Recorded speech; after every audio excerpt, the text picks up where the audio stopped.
Good evening and thanks for joining us. I'm Mitchell Ringos. The suspect in the mass shooting that killed 18 people in the state Maine has been found dead from a self-inflicted gunshot wound following a massive two-day manhunt. Genevieve Boschman has the details. It's here at this recycling plant that Maine police found the body of Robert Card. They had gone over this area. This was within the particular triangle search zone that police had been talking about for the last few days, because just nearby, the vehicle the suspect was driving the night of the mass murders was found. It was found doors open, engine still running, and a firearm inside. So they had been in this area a couple of times previously, but there was one overflow parking lot that they had not searched entirely. There were box trailers there. Some of them were unlocked from the outside, and when they searched those trailers, they found the body of Robert Card, the Army reservist, with a weapon as well inside. Police are still investigating exactly what happened. They are still going over the crime scenes both at the bar and grill and at the bowling alley. They say for now that they understand there is a mental health component, as they say, to the motive. They believe he had been hearing voices in the weeks, months past, and so they're looking at that aspect of his health. They don't know exactly why he targeted these two areas. They do know that he had been there previously in the past, so they'll be continuing to piece that together. But they're also moving on to the next stage here in the town, in the area of Lewiston, which is to grieve. People have been sheltering in place in their homes for the last 2 days. They have not been able to grieve together. And so now they are trying to get to that next piece. They will be holding vigils in days to come to think of the victims, to think of the father and son who were out of the bowling alley together on that night who were killed, to the manager of the bar who was loved by so many in this town, who lost his life trying to save others at the bar that night. And so that focus now is shifting. Genevieve Boschman, CTV News, Lisbon, Maine. An evening crime spree in Fort Frances has ended with one youth in custody and 2 other suspects identified. Fort Frances OPP responded to a report of a break-in. 2 more break-in-enters and a stolen vehicle were reported shortly after the first event, with all these crimes believed to have been committed by the same youths. As a result of the investigation, a 13-year-old was located with some of the stolen property and taken into custody. 2 other accomplices have been identified as the investigation continues. Fort William First Nations residents were given the opportunity to learn more about their culture while learning a few traditional land-based skills during the 2nd annual Fort William First Nation Fall Festival. The event invited families to reconnect with the land while learning about Indigenous culture through interactive demonstrations, entertainment, and a feast. It was originally meant to take place on top of a Nemkiwaju. However, it was relocated inside the community center due to the cold. Employment Training Coordinator Lauren Waller says it's important for them to host the festival because the community needs more positive reasons to come together. For everyone coming here today and seeing them all, I see them as happy, and it makes us feel happy because we're bringing our community together as a whole instead of just at funerals and that.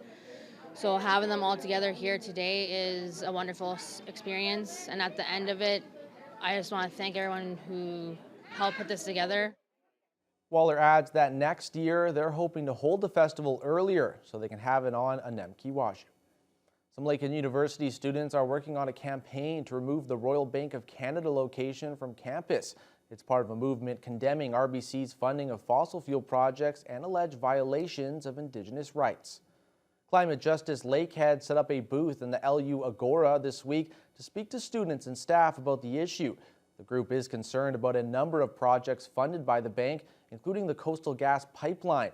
Co-organizer and PhD student Rachel Pertinga says while LU has made good progress on climate initiatives, cutting the relationship with RBC would be a massive step. RBC is the #1 funder of fossil fuels in the world, not just in Canada, in the world. And fossil fuels, as we know, are contributing to the climate crisis in a major way. And Lakehead University has committed to divestment, has achieved divestment, so they've divested funds from the top 200 fossil fuel companies in the world already, and that was great. And they're continuing to do that work of looking at the carbon the carbon load of their investments. The group is recommending LU's administrators and board of governors begin banking with a local credit union instead of RBC. Thunder Bay Superior North MPP Lise Vaugeois challenged the Ford government at Queen's Park this week, criticizing the privatization of home and community care. In response, Deputy Premier and Health Minister Sylvia Jones stressed her government's commitment to expanding these services. When private for-profit companies are involved in essential services, they don't suddenly change their business models. That's right. Up to 30% of every taxpayer dollar that could be going into care is instead going into shareholder profits. Shame. To the Premier, will you listen to home and community care workers and clients and stop the privatization of essential services for seniors and people with disabilities? Our government will ensure is an expansion of home and community care for $1 billion investment.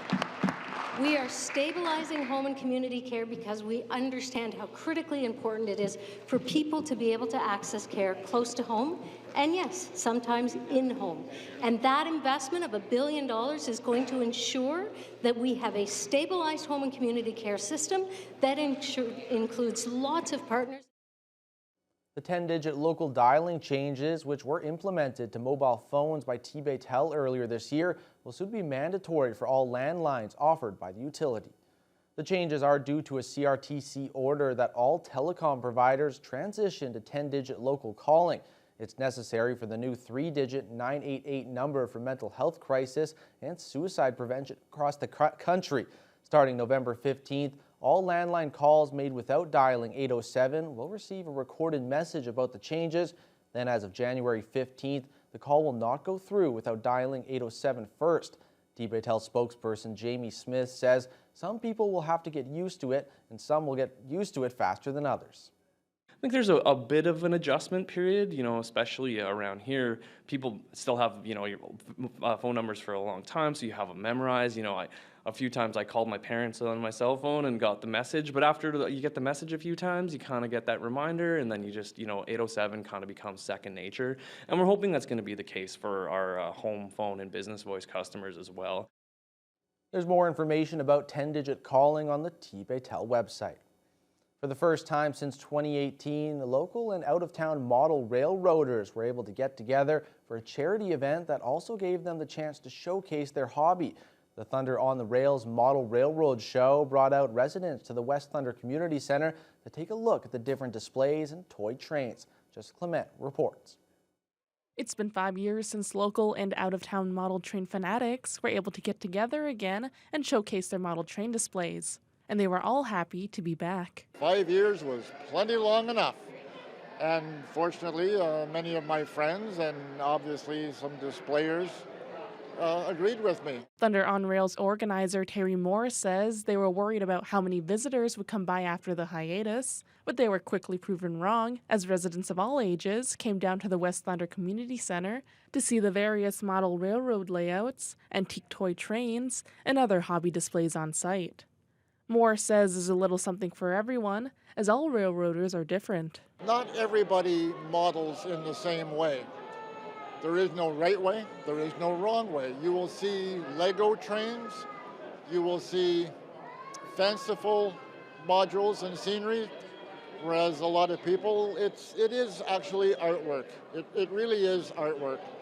And everybody does their own art. Proceeds from the event is going to the Thunder Bay Metro Lions Club and its supported charities. Local railroader and Lions Club member Ron Fuchek has been interested in trains and railroads since he was a kid. He says a lot of the appeal towards model trains is the nostalgia. I know with the PD, I get a lot of people from the surrounding townships, O'Connor and Conmy, and they remember the PD. They remember the stories about it, and it just brings back up memories, and they enjoy coming to see it. Every year, I see the same people, and it's just the nostalgia, steam, everything's so modern, so quick. Moore adds that it's always great to see the younger generation come out and show their interest in the hobby. There are an awful lot of young adults or tweens, the younger kids in their early teens, that are really interested also. It's not just to one generation, and it's not just to one gender group. Everybody seems to enjoy model railroading. If you missed Saturday's show, don't worry. The Model Railroad show will continue on Sunday from 10 to 4 p.m. Jessica Clement, TBT News. We're now joined by sports anchor Joe Sadowski. The model train show wasn't the only excitement in Thunder Bay recently, as we got to see some playoff football. Playoff football is officially back here in Thunder Bay, and it's no better time because it's cold out and these guys are running for their lives out there. So we'll have those highlights and more coming up after the break.